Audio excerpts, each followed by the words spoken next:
তাওহিদ হৃদয়ের প্রতি সবসময় আমাদের বিশ্বাস ছিল। সবাই বলেছে আমরা চ্যাম্পিয়ন টিম। আপনাদের তো খেলা দরকার নেই। এইভাবে এরকমভাবে আমাদেরকে মজা নিয়েছে আমাদের সাথে। সো আমরা টিমও করেছি আমরা চ্যাম্পিয়ন হওয়ার জন্যই। সো আমাদের টিম কম্বিনেশন দেখলেও তাই হয়। সো চ্যাম্পিয়ন হতে পারি কি হতে পারি না ওইটা ৭ তারিখ বোঝা যাবে। বাট আমরা ফাইনালে উঠেছি। আমাদের সেই কম্বিনেশন, আমাদের সেই টিম বন্ডিং আমাদের সেটা কাজ করেছে এবং আমরা প্রথম দিন থেকেই চেয়েছি যে আমরা ফাইনাল খেলবো।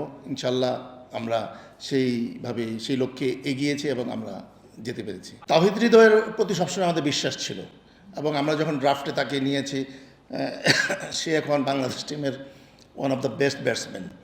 সো আমরা ওইভাবে তাকে পিক করেছি এবং সে শুরু থেকেই তার একটা রানের ক্ষুধা ছিল, তার সে রান করতে চায় সবসময়।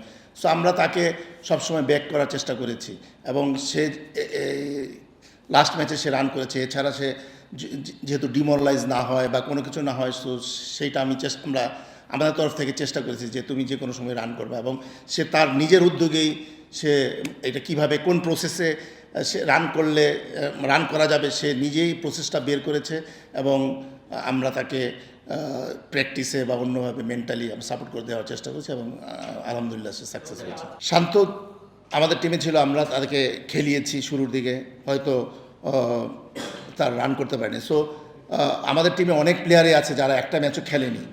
সো আগে তো টিম দেখতে হয় যে কোন টিমটা খেললে কার এগেনস্টে খেলবে, কিভাবে খেলবে। সো এই কম্বিনেশনে হয়তো কেউ খেলতে পারছে, কেউ খেলতে পারছে না।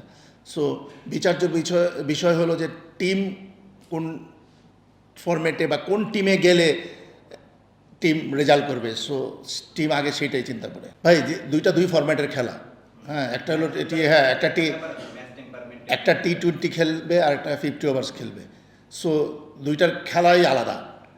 আর কিছু সময় থাকে প্লেয়ারদের যে অফ ফর্ম যায়। হ্যাঁ, সো হয়তো তার এই খেলার মধ্যে তার এই ফরম্যাটে খেলতে এসে হয়তো কিছুটা সমস্যা হয়েছে। তো শান্ত যেই টাইপের প্লেয়ার, এটা যে কোনো সময় কামব্যাক করবে আশা করি এবং বাংলাদেশ টিমকে এই সামনে যেই চ্যাম্পিয়ন্স ট্রফি হবে সে অধিনায়কত্ব করবে এবং বাংলাদেশ টিমের সামনে থেকেই সে অ্যাজ এ ব্যাটার আমি আশা করি যে সে লিড করবে। যদি বলি যে আমরা যেই টিমটা চ্যাম্পিয়ন হয়েছিল, হ্যাঁ, ওই টিমটাকে ধরে রাখার চেষ্টা করেছি আমরা এবং সো এইটার কারণ মানে এইটা রেজাল্টের কারণ হলো একটা বন্ডিং।